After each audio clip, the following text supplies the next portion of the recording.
Hello everyone, मी पाहू शकता designer मध्ये अतिशय वाव असा पीस आलेला आहे.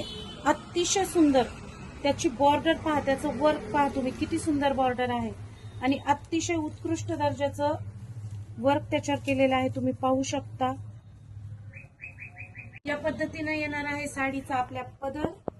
तुम्ही पाहू शकता मधल्या पॅचचे सुंदर डिझाईन, हेवी वर्कची सुंदर बॉर्डर, ब्लड रेड कलरचा असा हा पीस आहे आणि सगळ्यात महत्वाचा अतिशय सॉफ्ट असा कपडा आहे, अगदी हलका फुलका. 3/4 मध्ये याच पद्धतीने डिझाईन येणार आहे आणि त्यानंतर स्कर्ट बॉर्डरला अशी ओनली स्कर्ट बॉर्डरला पुढे अशी डिझाईन येईल. तुम्ही पाहू शकता शेवटपर्यंत स्कर्ट बॉर्डरला डिझाईन येईल. हा साडीचा नेसता भाग.